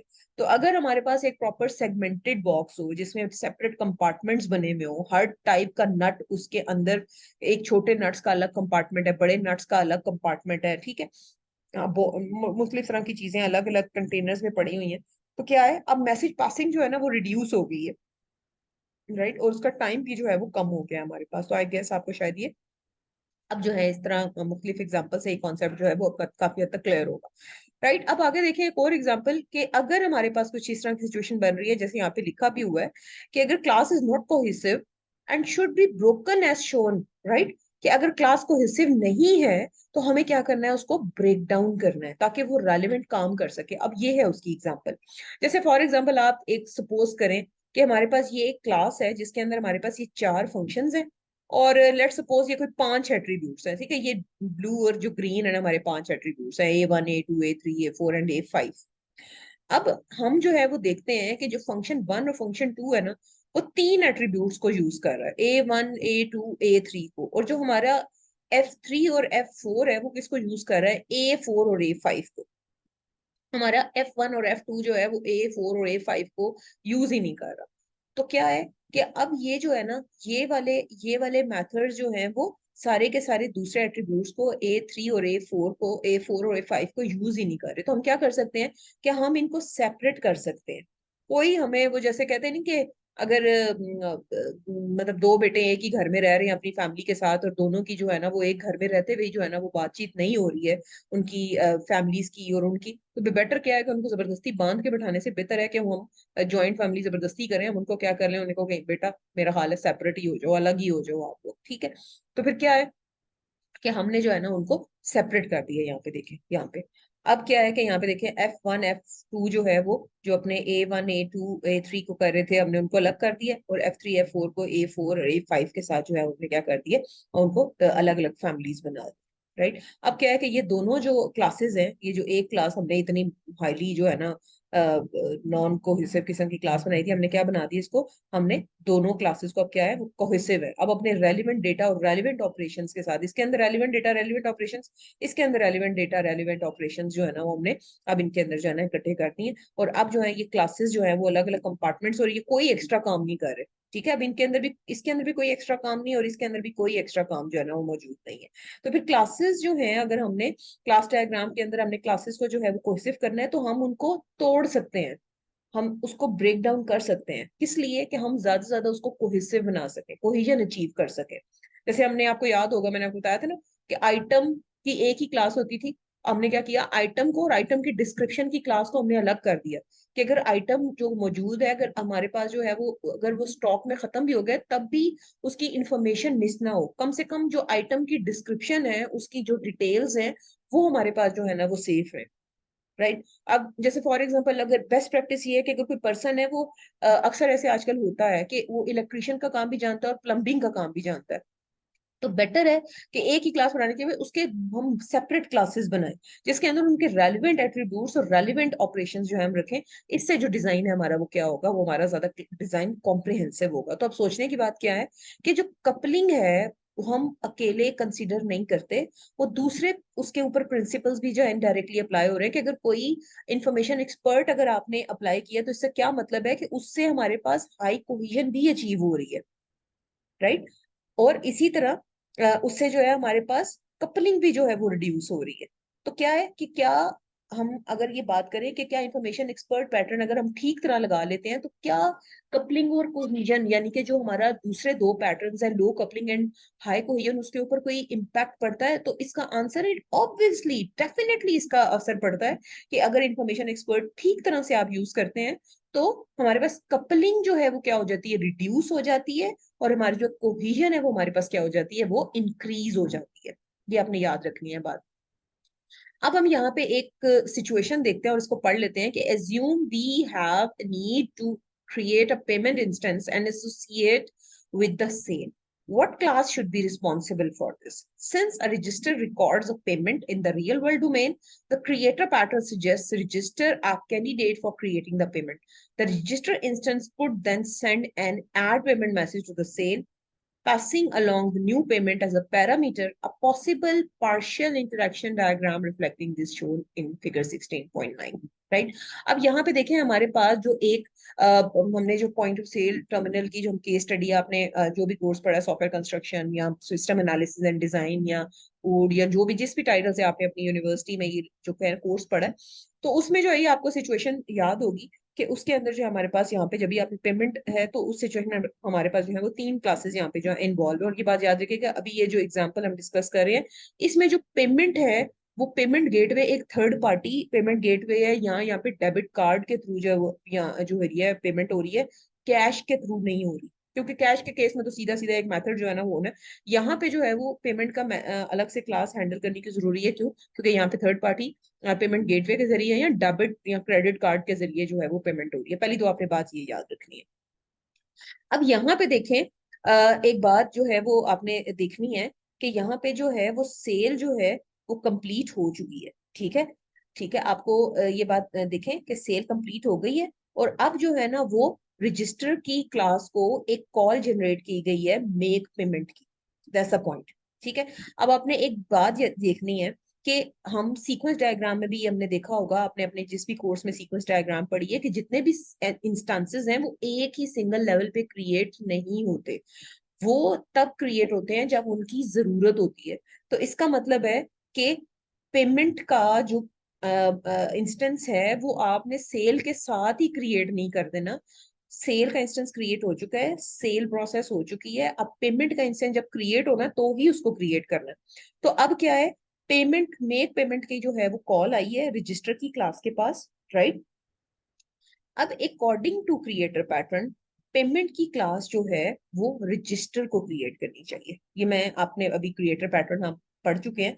तो क्रिएटर पैटर्न क्या कहता था कि क्रिएटर पैटर्न जो है वो क्या करेगा कि वो पेमेंट के जो है क्लास को जो है वो रजिस्टर की क्लास को है वो क्रिएट करना चाहिए। वो हमने खैर पीछे सिचुएशंस हमने देखी थी, रेशनल देखा था कि क्यों। अब जो है वो क्या किया है कि रजिस्टर को जो है वो हमने एसोसिएट कर दिया है पेमेंट के साथ। ठीक है, एक पर्टिकुलर सेल को हमने जो है वो एक पर्टिकुलर पेमेंट के साथ हमने उसको एसोसिएट कर दिया। जैसे फॉर एग्जांपल, अगर आपने कभी किसी कैश एंड कैरी पे देखा हो, तो क्या होता है कि जब आपकी पेमेंट प्रोसेस हो जाती है तो वो एक पेमेंट का एक सॉरी एक आईडी होता है जो उस सेल के साथ वो एंटर करते हैं कि ये जो है वो, या उसके ऊपर स्लिप होती है एक, तो वो जो ऑपरेटर है वो उसको एक सेल के साथ जो है ना वो एंटर करता है। ठीक है, तो ये जो है ये बाय क्रिएटर जो है ये बात गलत नहीं है कि पेमेंट का इंस्टेंस जो है वो रजिस्टर कर जो है ना वो क्रिएट कर रहा है। और जो पेमेंट सॉरी सेल का जो इंस्टेंस है वो सेल को रजिस्टर के साथ जो है वो एसोसिएट कर दिया गया, क्योंकि रजिस्टर के अंदर जो है वो सेल स्टोर हो रही है। बाय क्रिएटर जो है ये गलत नहीं है, बट यहाँ पे जो है वो एक प्रॉब्लम है, राइट, कि हमने हमेशा जो है ना वो क्रिएटर की नहीं सुनी। प्रॉब्लम क्या है, अभी आपने गौर कर, यहाँ पे देखें, रजिस्टर की class is too much occupied, it's over occupied, ये बहुत ज्यादा बिजी है। ठीक है, यहाँ पे जो है इसकी दूसरी क्लासेस के साथ इंटरेक्शन बहुत ज्यादा है। इस वजह से क्या हुआ, आप खुद सोचें यहाँ पे क्या हो रहा है, यहाँ पे कपलिंग इंक्रीज हो रही है, राइट, कपलिंग हाई हो गई है। तो अभी क्या है हमारा टारगेट, हमें कपलिंग को रिड्यूस करना है। हमें इन क्लासेस के दरमियान जो इसकी कपलिंग है, इन तीन क्लासेस के दरमियान इस कपलिंग को हमने जो है वो तोड़ना है, कम करना है। तो फिर कपलिंग की रिडक्शन के लिए हमने फोकस करना है कि हम इन रिलेशनशिप को मिनिमाइज करें, राइट। तो हम क्या करना चाह रहे हैं कि ये जो कोई भी क्लास हो वो इतनी ज्यादा बिजी या ऑक्यूपाइड ना हो, जैसे कि यहाँ पे रजिस्टर क्लास के साथ जो है वो हो रहा है। ठीक हो गया। तो अब क्या है कि हम इतना जानते हैं कि रजिस्टर क्लास और जो हमारी पेमेंट की क्लास है, यहाँ पे सॉरी सेल की क्लास और जो हमारी पेमेंट की क्लास है, उसके दरमियान हमें पता है कि एक लॉजिकल रिलेशनशिप एग्जिस्ट करता है। क्यों? क्योंकि हर पेमेंट जो है वो किसी सेल के अगेंस्ट ही होगी, हवा में नहीं होती। आपको पता है ना, जब भी कोई सेल प्रोसेस होती है उसके अगेंस्ट ही पेमेंट होती है। तो there is a logical relationship exist between two classes, which classes, payment and sale, right. मगर अब देखें कि इनके दरमियान कोई भी डायरेक्ट कम्युनिकेशन नहीं है। ये बिल्कुल वही बात है कि कोई थर्ड पार्टी है रजिस्टर, जो कि इनकी कम्युनिकेशन, इन दोनों का हालांकि लॉजिकल रिलेशनशिप है, फिर भी इनके कम्युनिकेशन के लिए एक तीसरी पार्टी जो है ना बीच में अपना रोल प्ले कर रही है। ये बिल्कुल वही बात है कि जैसे फॉर एग्जाम्पल टीचर और स्टूडेंट, स्टूडेंट्स को अगर टीचर की समझ नहीं आ रही है, टीचर को स्टूडेंट से कोई कंप्लेन है, तो बजाय वो आपस में बैठ के डिस्कस करें, स्टूडेंट जो है वो टीचर को बताएं कि हमें उनकी समझ नहीं आ रही है, उनके पढ़ाने का तरीका हमें समझ नहीं आ रहा, वो जो है वो कम्युनिकेट कर रहे हैं बैच एडवाइजर के जरिए। बैच एडवाइजर जो है ना वो टीचर को भी कह रहा है तुम इस तरह पढ़ाओ, स्टूडेंट को भी कह रहा है तुम इस तरह पढ़ो। मगर जो कंसर्न्ड अथॉरिटीज है ना, टीचर स्टूडेंट, वो एक दूसरे से बात ही नहीं कर रहे, मतलब एक दूसरे को कन्वे ही नहीं कर रहे। तो that's not a right way, right. तो हमने क्या करना है, और इसकी वजह से क्या है, जो बैच एडवाइजर है वो खामखा बेचारा जो है ना वो ऑक्यूपाइड है। जिस वक्त उसको अपने लेक्चर तैयार करने चाहिए, वो इस वक्त जो है ना वो इस तरह के मसले मसाइल जो है ना वो हल करने में जो है ना वो बेचारा ऑक्यूपाई है। तो रजिस्टर की इस वक्त जो है ना वो हालत है। तो अब हमने क्या करना है, सोल्यूशन। तो better design would be this one, right, कि हम जो सेल की क्लास है उसको पेमेंट के इंस्टेंस को जनरेट करने की रिस्पॉन्सिबिलिटी असाइन करें, राइट। अब हमने जैसे पहले देखा कि सेल पहले क्रिएट हो चुकी है, राइट, पहले सेल हो चुकी है। अब पेमेंट होनी है किसी सेल के अगेंस्ट, तो क्या है, सेल का इंस्टेंस पेमेंट के इंस्टेंस को according to creator, according to information expert create कर सकता है। अब क्या हुआ, अब जो है हमने रजिस्टर की जो ओवर ऑक्यूपाइड था और जो बेचारा इतना ज्यादा बिजी था, हमने उसको जो है वो अब लेस ऑक्यूपाइड बना दिया। जैसे क्या, हमारी कपलिंग जो है वो कम से कम होगी। तो हमने हमेशा क्रिएटर की खाली हमने नहीं सुननी, क्योंकि उसे क्या है कि कपलिंग हमारी इंक्रीज हो रही थी। तो हम क्या कर रहे हैं कि सेल को रिस्पॉन्सिबिलिटी दे रहे हैं कि वो पेमेंट का जो है वो इंस्टेंस जो है वो क्रिएट करे। अब जो बात हो रही है कि हमारा बीइंग अ सॉफ्टवेयर डिजाइनर, जो प्रॉब्लम है वो बेसिकली हमारा गोल है। अब ये समझे कि बीइंग अ सॉफ्टवेयर डिजाइनर, एक गुड सॉफ्टवेयर डिजाइनर, हमारा जो गोल है वो क्या है, कि हमने how to reduce the impact of change and encourage reuse, right. कि एक ऑब्जेक्ट ओरिएंटेड डिजाइनर होने के नाते हमारा क्या टारगेट है, या हमारा क्या अल्टीमेट गोल है, या हम क्या चाहते हैं कि हमने यूनिट्स कोई भी हो, एलिमेंट्स कोई हो, जैसे बार बार मैं कह रही हूँ कि क्लास पैकेजेस कुछ भी हो, वो जो है हम रीयूज कर सकें। बाज दफा क्या है कि पूरी की पूरी लेयर हमें जो है वो रीयूज करनी पड़ जाती है। हम लेयर्ड आर्किटेक्चर की बात कर रहे हैं ना, हमने अब शुरू के लेक्चर्स में देखा था, फिर पूरी की पूरी लेयर कभी कभी रीयूज करनी पड़ सकती है। तो हम जो है बेसिकली ये भी हो सकता है, मैं आपको बता रही हूँ होने का क्या है, कुछ भी हो सकता है। जो आप पहले प्रोसीजरल प्रोग्रामिंग में करते थे, और अभी भी स्टूडेंट्स यही करते हैं कि सारे का सारा कोड जो है ना, जितने भी ऑपरेशन है, जितने भी डेटा मेंबर्स है, वो सारे मेन क्लास में डाल दो। क्लाइंट को कौन सा पता चलना है, क्लाइंट ने तो वैसे ही कुछ भी डिटेक्ट नहीं कर पाना। मगर आपका क्या ख्याल है कि ये ऑब्जेक्ट ओरिएंटेड प्रोग्रामिंग की है आपने? अगर आप ये सोच रहे हैं ना, तो माँ सत्य आप बिल्कुल ही गलत सोच रहे हैं। ऐसा कुछ भी नहीं है। ये बिल्कुल भी ऑब्जेक्ट ओरिएंटेड नहीं है, और ये ऑब्जेक्ट ओरिएंटेड के एसेंस के खिलाफ है। राइट? कि अगर हमने जो है वो रेलिवेंट बिहेवियर को, हमने उसको सेपरेटली कंपार्टमेंट्स में अलॉट नहीं किया, तो क्या है, अगर हमने सेपरेट नहीं किए relevant attributes and relevant behaviours और ऑपरेशंस, तो क्या है कि कभी भी हम यूनिट्स की, एलिमेंट्स की जो है वो हम रीयूजेबिलिटी अचीव नहीं कर सकते। और इसी तरह इसके रिजल्ट में क्या होगा कि हमारे पास एक इंतहाई टैंगल्ड किस्म का जो है ना वो हमारे पास कोड जो है ना वो डेवलप होगा, और हम उसको क्या इजीली चेंज नहीं कर सकते। ठीक है? तो अगर हम जो है वो रजिस्टर को जो है वो पेमेंट की जो है वो केस से अलग नहीं करते, तो फिर क्या है, तो अगर फॉर एग्जांपल कभी हमें वो जो रजिस्टर की क्लास है, जैसे भी हमने देखा है कि जब वो बहुत ज्यादा बिजी थी, अगर हमें उसे रिमूव करना पड़ता है, या अगर फॉर एग्जांपल उसे चेंज करना पड़ता है, तो क्या है कि हमें एट अ टाइम दो क्लासेस होंगी जिनको जो कि इफेक्ट हो रही होंगी। ये देखे ना, इस केस में अगर रजिस्टर को हमें किसी वजह से कभी इन फ्यूचर चेंज करना पड़ता है, रिमूव करना पड़ता है, तो क्या है कि दो क्लासेस हैं जो इससे इफेक्ट हो रही है। ऐसे ही है ना, जो अभी हमने अभी ये सिचुएशन देखी है। मगर अब क्या है कि अगर हमने इसके सोल्यूशन में अगर हम देखें, कि जहां पे हमने इसको सेल को पेमेंट के साथ हमने एसोसिएट कर दिया, तो यहाँ पे जस्ट अब क्या है कि हमें सिर्फ एक जगह पे जो है वो उसको चेंज करना पड़ रहा है। क्यों? क्योंकि अब उसकी वजह ये है कि अब जो सेल है वो डायरेक्टली जो है वो पेमेंट के साथ जो है वो डील कर रही है। अगर हम देखें कि क्लास डायग्राम में अगर हम बात करते हैं, तो अगर हमने कोई बहुत ज्यादा, अगर हमने अननेसेसरी किस्म के कम्युनिकेशन चैनल्स डाले हुए हैं, तो उससे क्या होगा कि हमारा जो डिजाइन, जिसको हम स्मार्ट डिजाइन कहना चाह रहे हैं, उसमें जो है वो हमारे पास मतलब कपलिंग जो है वो हमें कम से कम रखनी है, और कोहेजन जो है हमें सबसे ज्यादा जो है ना वो रखनी है। तो हमने अपने क्लास डायग्राम में जो है वो अननेसेसरी कम्युनिकेशन चैनल्स को हमने अवॉइड करना है, हमने रिड्यूस करनी है अपनी कपलिंग, और इंक्रीज करनी है कोहेजन। ठीक है? ये हमारा बीइंग अ स्मार्ट डिजाइनर और सॉफ्टवेयर डिजाइनर, हमारा गुड सॉफ्टवेयर डिजाइनर हमारा टारगेट है। अब एक और चीज आपने याद रखनी है कि जैसे पैटर्न भी कह रहा है, हमारा पैटर्न क्या कह रहा है, लो कपलिंग। उसने कहीं भी ये नहीं कहा कि जीरो कपलिंग, जैसे मैंने पहले ही बात की थी, या कपलिंग फ्री डिजाइन। हम कहीं भी जीरो कपलिंग को जो है वो क्लेम नहीं कर रहे। कपलिंग पैटर्न भी ये कह रहा है कि लो कपलिंग। राइट? जैसे फॉर एग्जाम्पल कभी आपने देखा कि जो सेफ गार्ड का इश्तेहार आता है या डिटोल का इश्तेहार आता है, तभी वो क्या कह रहे थे, 99.9% जर्म्स जो है ना वो किल करेगा, 100% की बात ही नहीं कर रहा।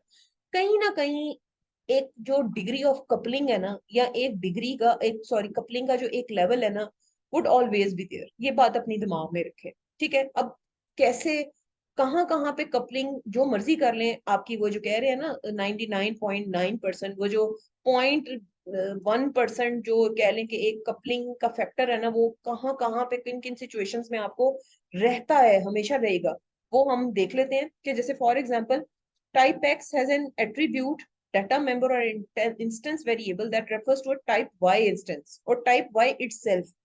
अब ये थोड़ी सी मुश्किल अंग्रेजी है, मैं आपको थोड़ा सा कॉन्सेप्ट समझाती हूँ। जैसे for example sale line item की क्लास थी, उसको जो है वो आइटम डिस्क्रिप्शन क्लास से, आपको याद है, प्राइस चाहिए थी सब टोटल कंप्यूट करने के लिए। सब टोटल किस बेस पे कंप्यूट हो रहा था? जहां पे आइटम के प्राइस को उसकी क्वांटिटी से मल्टीप्लाई करना था, तो हमारे पास सब टोटल आ रहा था, और उसके बाद टोटल जो था कंप्यूट हो रहा था, और उसके अगेंस्ट पेमेंट हो रही थी। तो इसका क्या मतलब है कि जब हमने सब टोटल कंप्यूट करना था, तो सब टोटल कंप्यूट करने के लिए हमें जो था क्वांटिटी तो सेल लाइन आइटम से मिल रही थी, मगर आइटम डिस्क्रिप्शन क्लास से हमें जो थी वो प्राइस चाहिए। तो हमने क्या किया था, हमने आइटम डिस्क्रिप्शन की क्लास से गेटर कॉल किया था, गेट प्राइस का। तो क्या है, यहाँ पे देखें, एक कपलिंग है, एक डिपेंडेंसी है। कि हम डिपेंडेंट हैं, अब वो पार्शियल एक्सपर्ट है जो आपका से लाइन आइटम है, राइट, तो उसको जो है वो चाहिए प्राइस, तो वो क्या है, यहाँ पे कपलिंग एग्जिस्ट करती है। अब अगर फॉर एग्जांपल हम दूसरी बात करें, क्या type X object calls on the service of a type Y object, अच्छा, कि उसकी कोई दूसरी किसी ऑब्जेक्ट की कोई वो सर्विस या मेथड जो है ना वो कॉल कर रहा है।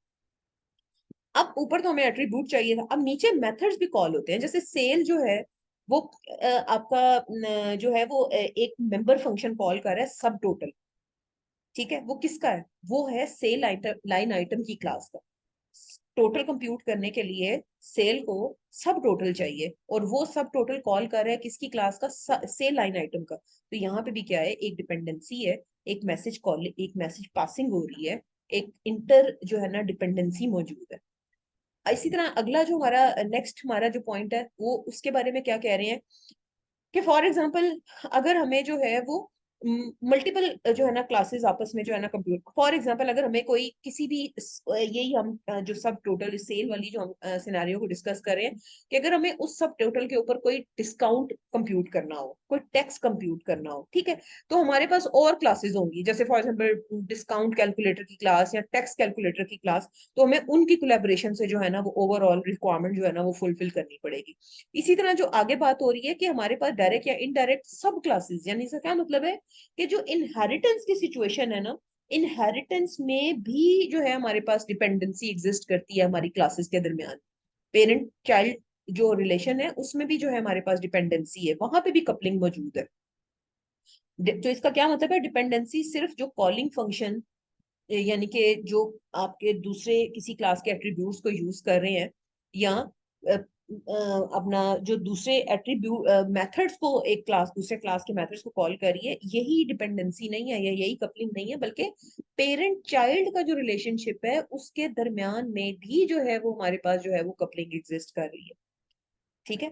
हमने जो है फॉर एग्जांपल अब आगे लिखा हुआ है, आगे भी देखें कि type Y is an interface and type X implement start interface. हमने पढ़ा है ऑब्जेक्ट ओरिएंटेड ओरिएंटेशन का बड़ा फेमस कॉन्सेप्ट है एब्स्ट्रैक्शन, ठीक है, या इंटरफेसेस। इंटरफेसेस जो है वो मेथड्स उसके अंदर जो मौजूद होते हैं, वो उसकी जो इम्प्लीमेंटेशन है वो अकॉर्डिंग टू सिचुएशन होती है। आपने पॉलीमॉर्फिज्म पढ़ा होगा, पॉलीमॉर्फिक बिहेवियर्स का आपने पढ़ा होगा ऑब्जेक्ट ओरिएंटेड प्रोग्रामिंग में। तो जो इंटरफेसेस हैं वो इम्प्लीमेंट होते हैं फर्दर, अब जो भी रिक्वायरमेंट आई है या जो भी सिचुएशन आई है उसके हिसाब से, राइट। तो इसका क्या मतलब है कि जो इंटरफेस और इम्प्लीमेंटेशन का रिलेशन है उसके दरमियान में भी जो है वो हमारे पास क्या पाई जाती है, डिपेंडेंसी है, तो वहां पे भी कपलिंग का फैक्टर है, कपलिंग की डिग्री जो है ना वो मौजूद है। कपलिंग हर जगह एग्जिस्ट करती है, कहाँ देखें, गौर करें, पेरेंट चाइल्ड रिलेशनशिप में, इंटरफेस इम्प्लीमेंटेशन के दरमियान में, कॉलिंग और कॉल्ड फंक्शन के दरमियान में, part whole relationship, aggregation composition के रिलेशनशिप में एग्जिस्ट करती है। इवन जहां पे आपके किसी एक फंक्शन से रिटर्न कॉल किसी दूसरे फंक्शन में जा रही है, किसी दूसरी क्लास में जा रही है, किसी भी तरह का मैसेज पासिंग, कोई भी लिंक जो है वो क्या शो करता है, कपलिंग का फैक्टर शो करता है। किसी भी कॉलर और कॉली के दरमियान जो है वो एक मैसेज पासिंग, वो सब क्या है, वो कपलिंग है। तो जितना भी एक कपलिंग का लिंक किसी भी डिजाइन में ज्यादा होगा, मौजूद होगा, हम क्या कहेंगे कि वो जो डिजाइन है, वो जो हमारा आर्किटेक्चर है, वो जो स्ट्रक्चर है, वो हमारे एक डिग्रेडेड स्ट्रक्चर की तरफ, डिग्रेडेड आर्किटेक्चर की तरफ जो है ना वो जा रहा है। तो इसको जो है हमें कंट्रोल करना है, राइट, जीरो नहीं कर सकते, मगर हम लो करना है हमने कपलिंग को। तो हमारा क्या टारगेट है कि हमने कपलिंग लो करनी है, कोहिजन ज्यादा करनी है। तो फिर ये जो डिजाइन पैटर्न्स हैं, ये जो हाई कपलिंग और सॉरी लो कपलिंग और हाई कोहेजन है, तो ये क्या है, डिजाइन पैटर्न, जिससे मैंने आपको कहा है कि दोनों इंटर रिलेटेड हैं, कंट्रास्टिंग कॉन्सेप्ट्स हैं, इसीलिए हम इनको एक साथ देख रहे हैं, ठीक है। तो कपलिंग क्या है, बात मैं फिर तो एक बार रिपीट करती हूँ आपके लिए, कि डिपेंडेंसी है, मैसेज पासिंग क्लासेस के दरमियान में, ठीक है, इसको हम क्या कहते हैं, ये हम इसको कपलिंग कहते हैं। या जो जितनी ज्यादा डिपेंडेंसी या जितनी मैसेज पासिंग ज्यादा होगी उतनी ही कपलिंग ज्यादा होगी। डिपेंडेंसी या इंटरक्शन या मैसेज पासिंग, जो कंपोनेंट्स इवन एलिमेंट्स क्लासेस के दरमियान, वो सब जो है वो क्या है, कपलिंग के जमरे में आती है। और कोहेजन इसके साथ देखें तो ये क्या है, एक क्लास के दरमियान, विद इन अ क्लास या with in a component, with in an element, जो एक कंटेनमेंट है, ठीक है। अब ये जो बात कर रहे हैं, जो इंटरक्शन या मैसेज पासिंग कंपोनेंट के बीच में, ठीक है, वो क्या है, आपकी कोहेजन है। अब क्या है कि हमने कोहेजन को देखना है कि कितना हमारा जो एलिमेंट है वो फोकस्ड है, ग्लूड है, स्ट्रांगली रिलेटेड रिस्पॉन्सिबिलिटीज है किसी एक क्लास के अंदर। क्लास जो है वो कितना रेलिवेंट ऑपरेशन या रेलिवेंट रिस्पॉन्सिबिलिटी जो है ना वो परफॉर्म कर रही है। इस तरह से क्या होता है कि अगर रेलिवेंट रिस्पॉन्सिबिलिटी अगर कोई क्लास जो है वो अदा कर रही है, तो इसका क्या मतलब है कि वो क्लास बहुत ज्यादा इजीली हम उसको रीयूज कर सकते हैं, उसको इजीली मेंटेन और इजीली मैनेज कर सकते हैं उसको। अब अगर देखें कि अगर कोई क्लास है, ठीक है, गौर करिएगा कि अगर कोई क्लास है जो बहुत ज्यादा बिजी है कोई काम करने में, राइट, तो हमें ये देखना है कि क्या वो रेलिवेंट काम कर रही है कि नहीं कर, ये चीज देखने की जरूरत है। तो फिर क्या है कि अब ये अगर हमें पता लग गया है कि वो बहुत ज्यादा इरेलीवेंट काम भी कर रही है, तो हमें क्या है कि उन रिस्पॉन्सिबिलिटीज को ब्रेक करना है। ये हमारा टारगेट है। ये दो बातें आपने याद रखनी है जब भी हाई कोहेजन को हमने जो है वो अचीव करना है, कि अगर तो क्लास बहुत ज्यादा अनरिलेटेड काम कर रही है, अनरेलिवेंट काम कर रही है, पहली बात। दूसरा ये कि बहुत ज्यादा बिजी है, राइट, वो जो है वो बहुत ज्यादा जो है ना ओवर ऑक्यूपाइड है क्लास। तो फिर क्या है कि हमने उसकी रिस्पॉन्सिबिलिटीज को डिवाइड करना है। जैसे बिल्कुल ऐसे ही है जैसे एचओडी है किसी डिपार्टमेंट का, वो अपने जितने भी रिसोर्सेज हैं, जितने भी फैकल्टी मेंबर्स हैं, उनकी लोड असेसमेंट करे। तो कभी ऐसे होगा कि एक फैकल्टी मेंबर है, उसके ऊपर बहुत सारी जो है ना एडमिनिस्ट्रेटिव ड्यूटीज हैं, कि वो जी डिसिप्लिन इंचार्ज भी है, वो जी अपना एग्जाम भी कंडक्ट करवा रहा है, वो जी फाइनली प्रोजेक्ट सुपरवाइजर और इंचार्ज भी है, ठीक है, उसके बाद वो एडमिशन्स की भी चीजों को, वो फर्स्ट सेमेस्टर की ओरिएंटेशन वगैरह भी देख रहा है, और बाकी जो फैकल्टी मेंबर्स हैं उनके पास एक एक कोई रिस्पॉन्सिबिलिटी। जिसका क्या मतलब है, इसको असेस करने के बाद उसको पता चला है कि कोई हमारा जो एक कोई भी जो यूनिट है वो बहुत ज्यादा अनरिलेटेड चीजें कर रहा है और बहुत ज्यादा बिजी है।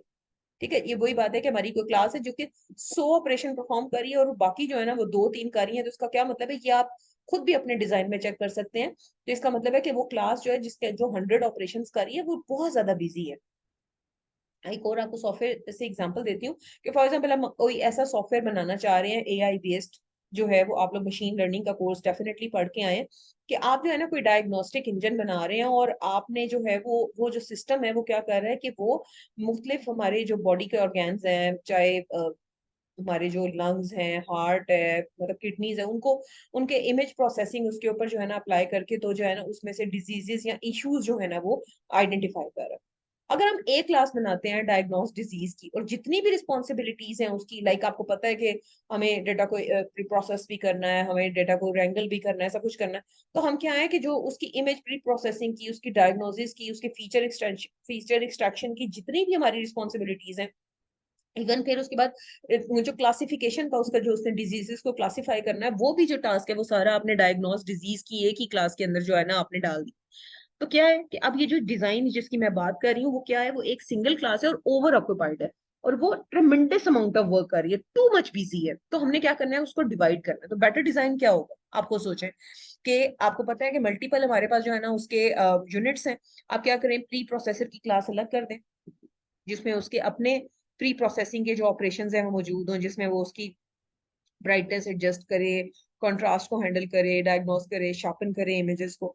और एक बाकी जो है ना उसके मॉर्फोलॉजिकल ऑपरेशंस है उनकी उसकी क्लास को एक सेपरेट क्लास बना दें, और उसके अंदर उसके फीचर एक्सट्रैक्शन और जो उसके रिलेटेड ऑपरेशंस हैं जो भी हैं वो डाल दें।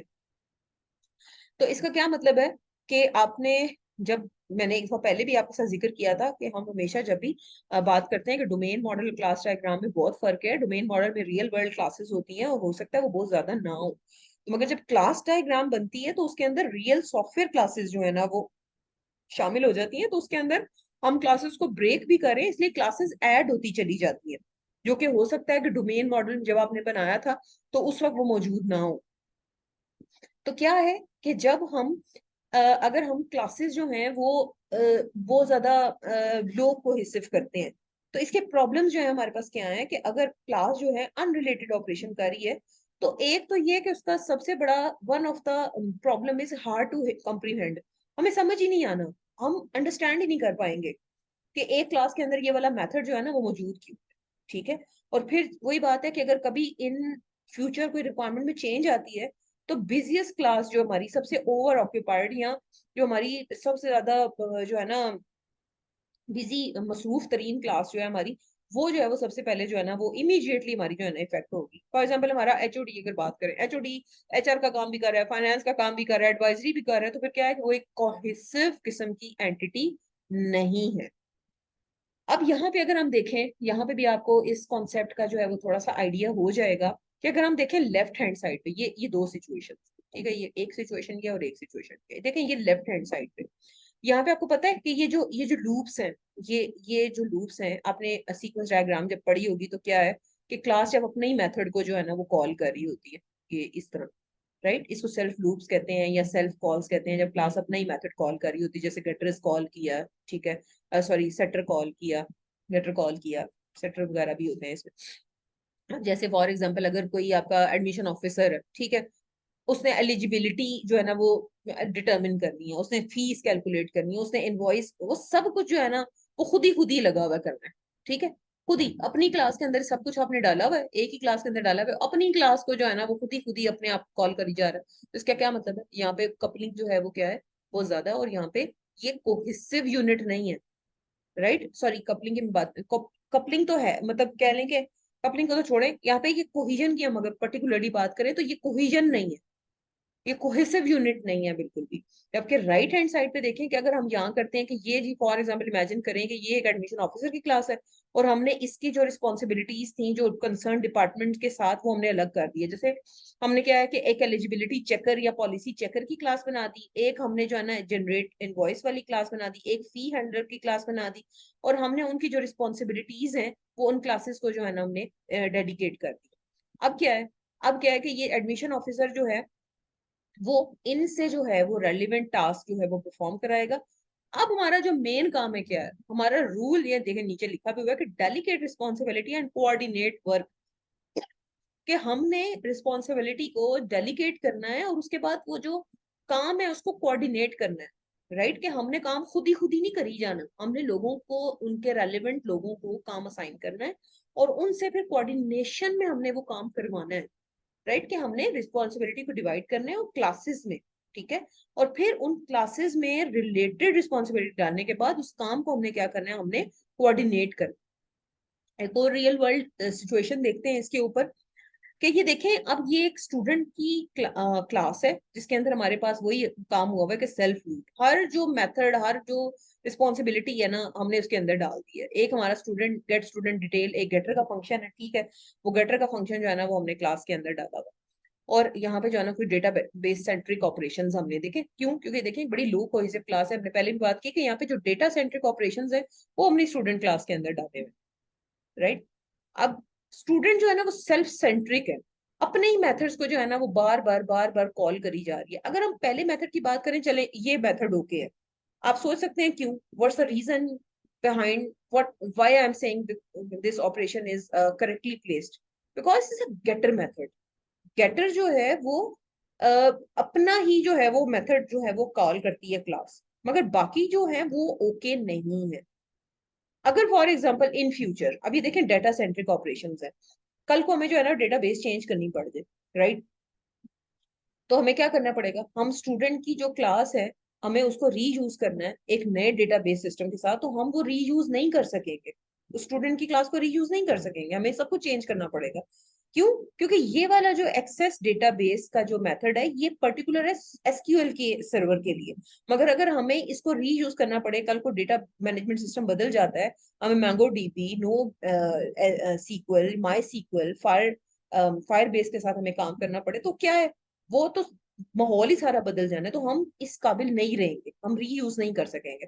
तो अब क्या हमने किया, हम, आपको पता है कि हम शुरू से पढ़ते आए हैं कि लेयर्ड आर्किटेक्चर में या मॉडल व्यू कंट्रोलर में ये जो आर्किटेक्चर स्टाइल्स हैं, आपने जरूर लेयर्ड वाला तो कम से कम जरूर किसी ना किसी कोर्स में आपके किसी ना किसी टीचर ने आपको जरूर करवाया होगा कि जो रेलिवेंट क्लासेस हैं वो अपनी रेलिवेंट लेयर्स के अंदर डालें। कि फॉर एग्जाम्पल आपको पता है तीन बड़ी मेजर लेयर्स होती हैं, सबसे पहले यूजर इंटरफेस की लेयर, फिर उसके बाद बिजनेस लॉजिक की लेयर, फिर तीसरी क्या है, डेटा एक्सेस की लेयर, ठीक है। अब यूजर इंटरफेस की जो क्लासेस होती हैं वो क्या है, उसके अंदर आपके फॉर्म्स, टेक्स्ट बॉक्सेस, बटन्स, ये सारे जो है ना इस लेयर के अंदर आते हैं।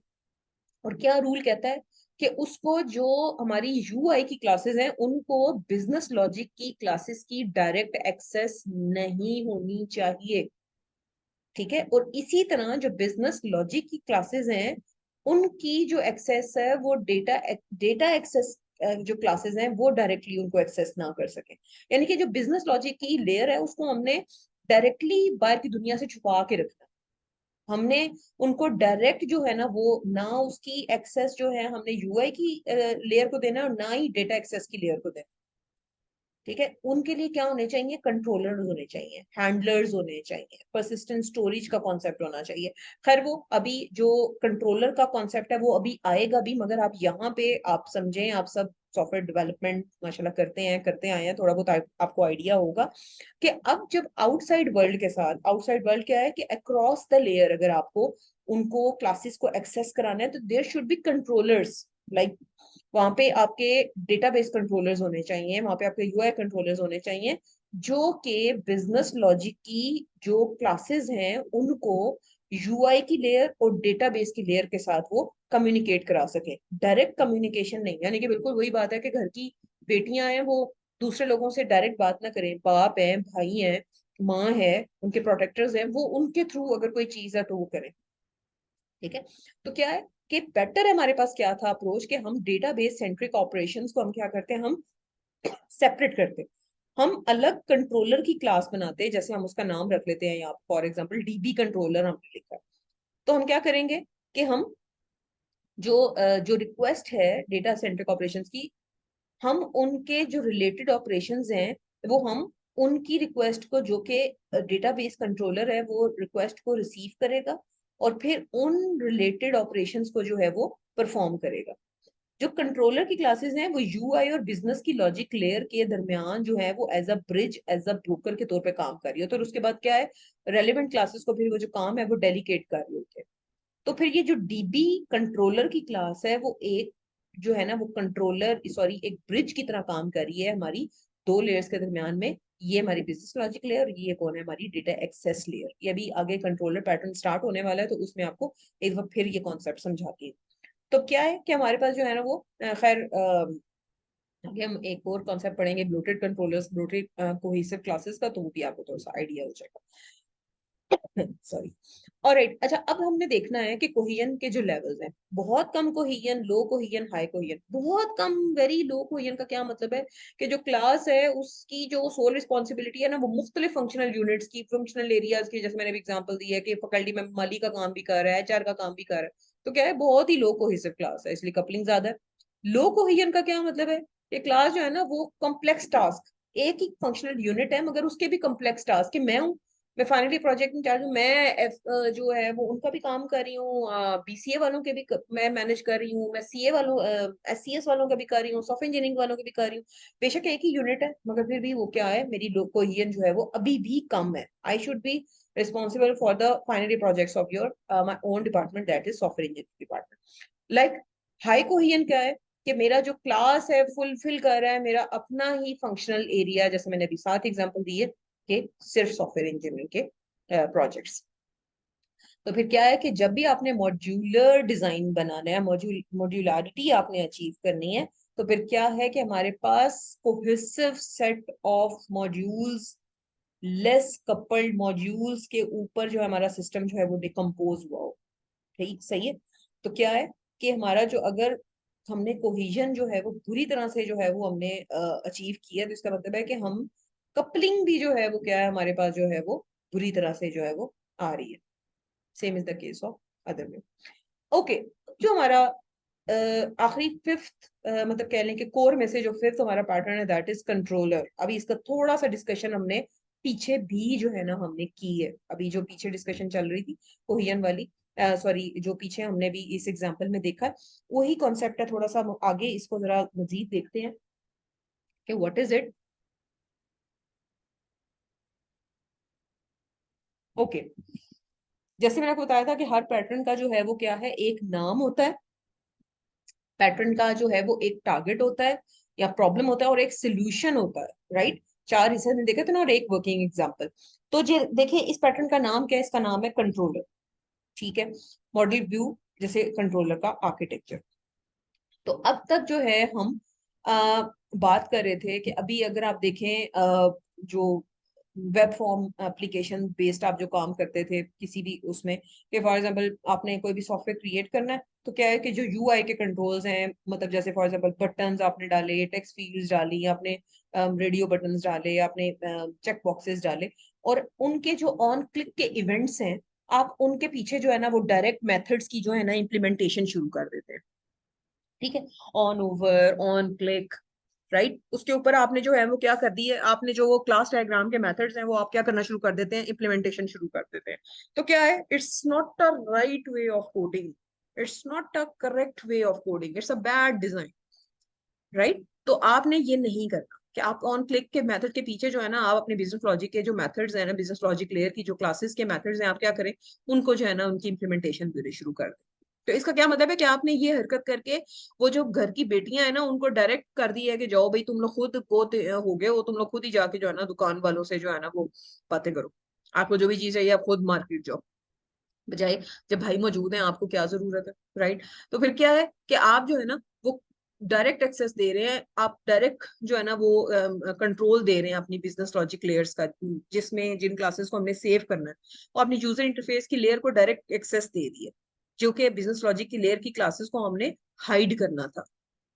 तो अब क्या है कि बिजनेस लॉजिक की हम एक्सेस जो है वो डायरेक्ट दे रहे हैं, ये जो अप्रोच अभी अब मैंने आपको बात बताई है। तो अब यहाँ पे देखें, ये सिचुएशन है कि यहाँ पे देखें, ये हमारी जो है वो जावा में एक जो है ना वो हमारा इंटरफेस बना हुआ है, और यहाँ पे जो है ना ये यूजर इंटरफेस लेयर है, और नीचे जो है ना वो क्या है हमारी, ये बिजनेस लॉजिक की लेयर है। ये जो डोमेन लेयर है, यहाँ पे कौन सी क्लासेस पढ़ी हुई है, क्लास डायग्राम की क्लासेस यहाँ पे पढ़ी हुई, बिजनेस लॉजिक की क्लासेस जो है ना यहाँ पे पढ़ी हुई।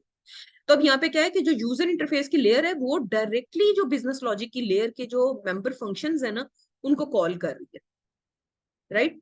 डायरेक्ट गेटर सेटर्स जो है ना ये यूआई की लेयर से जो है ना वो कॉल हो रहे हैं, यानी कि ये यूआई की क्लास है ना, ये जे फ्रेम, ठीक है, ये डायरेक्ट कॉल कर रही है, ये देखें एंटर आइटम, एंटर क्वांटिटी, ये सिस्टम के ऑपरेशंस को डायरेक्ट जो है ना वो कॉल कर रही है। तो अब यहाँ पे क्या है कि यहाँ पे मेन प्रॉब्लम ये है कि क्लासेस जो हैं वो अब रीयूजेबल नहीं रहेंगी।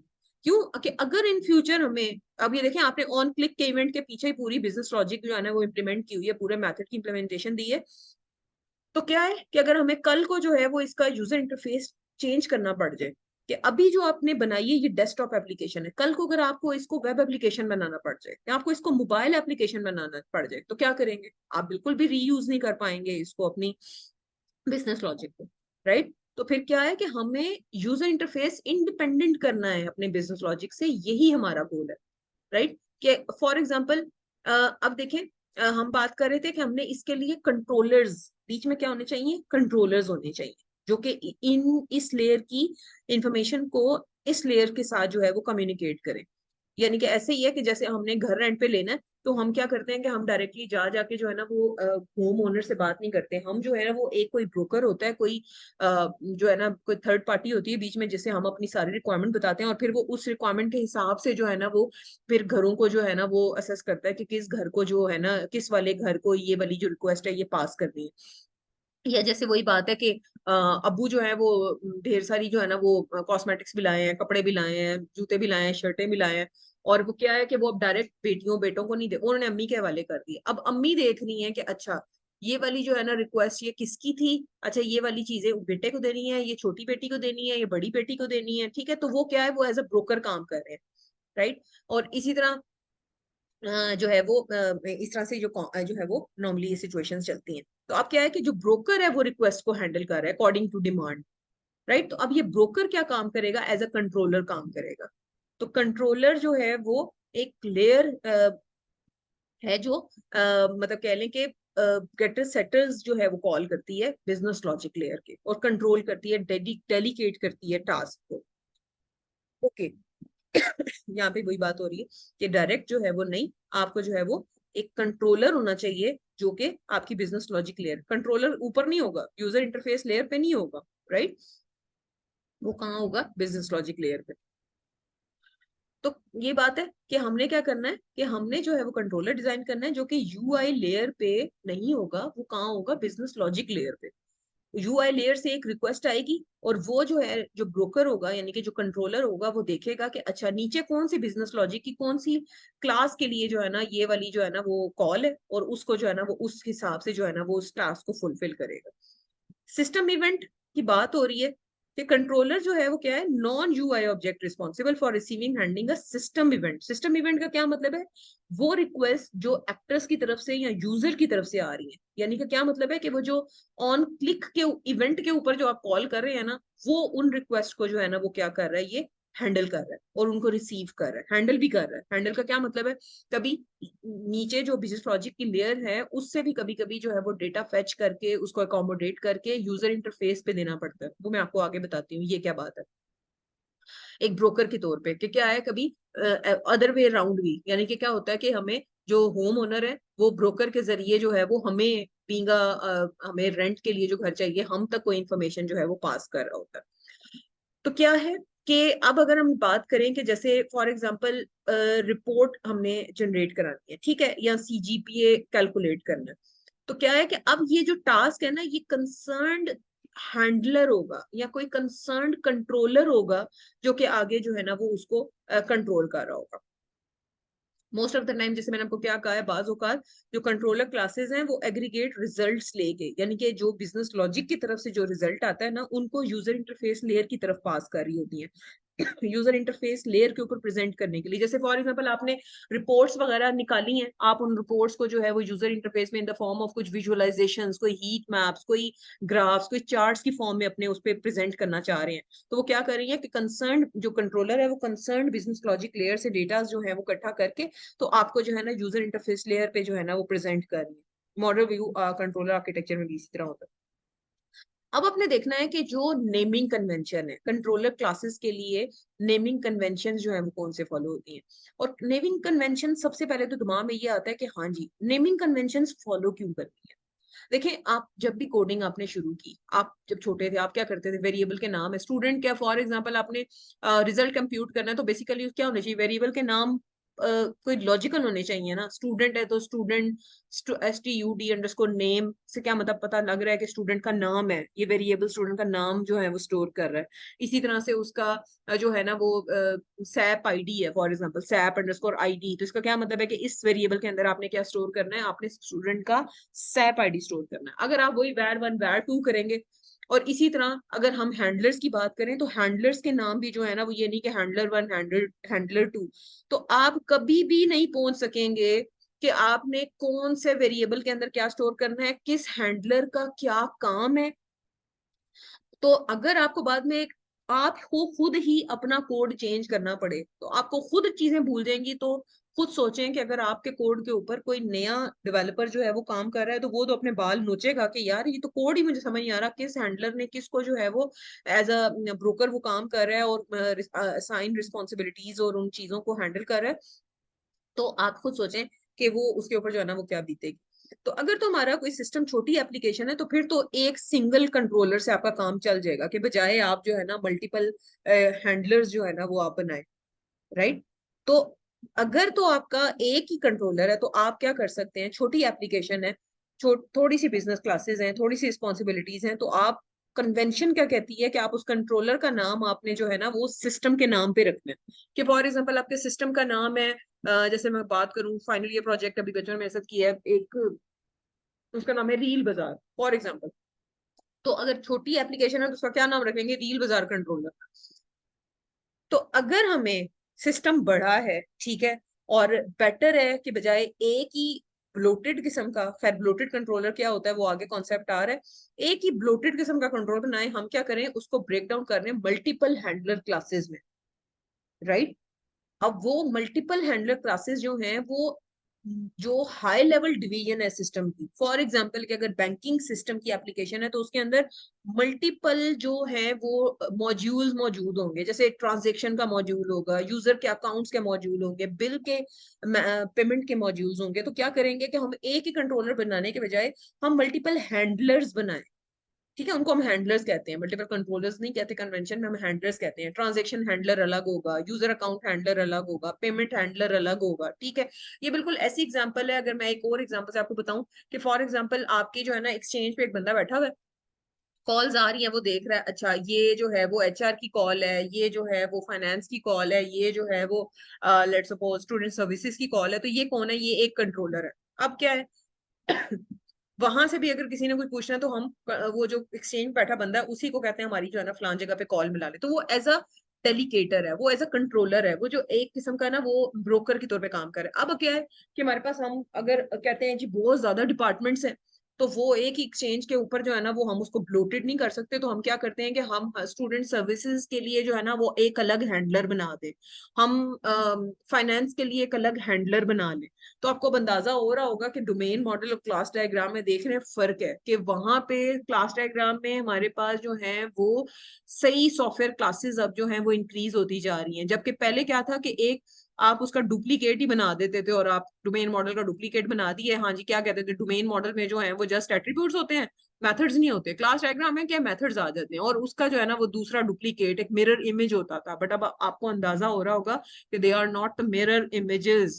क्लास डायग्राम में बहुत सारी क्लासेस मौजूद होती है, सॉफ्टवेयर क्लासेस मौजूद होती हैं, हैंडलर्स होते हैं, कंट्रोलर्स होते हैं, राइट। तो फिर अब क्या है कि अगर तो हमारा अब ब्लोटेड कंट्रोलर का क्या कॉन्सेप्ट है, अगर तो हमारा कंट्रोलर बहुत ज्यादा ऑक्यूपाई है, बहुत ज्यादा अननेसेसरी ऑपरेशंस या फंक्शनैलिटी कर रहा है, तो इसका क्या मतलब है कि वो भी एक नॉन कोहेसिव किस्म का कंट्रोलर है, ब्लोटेड कंट्रोलर है, और हाईली कपल्ड। ये बात समझ आ रही है आपको? तो फिर वही जैसे मैंने अभी आपको पीछे भी एग्जांपल दी कि बजाय फिर एक ब्लोटेड कंट्रोलर होने से बेहतर है कि वही जैसे मैंने अभी आपको एक्सचेंज वाले की एग्जांपल दी कि आप जो है वो यूआई की जो रिक्वेस्ट आ रही हैं, यूआई लेयर की तरफ से जो रिक्वेस्ट आ रही हैं, हम वो जो है वो मल्टीपल कंट्रोलर्स बनाएं, जिसको मैं आपको क्या कह रही हूँ, हम उनको मल्टीपल कंट्रोलर्स नहीं, उनको क्या कहते हैं, हैंडलर क्लासेस बनाएं, राइट।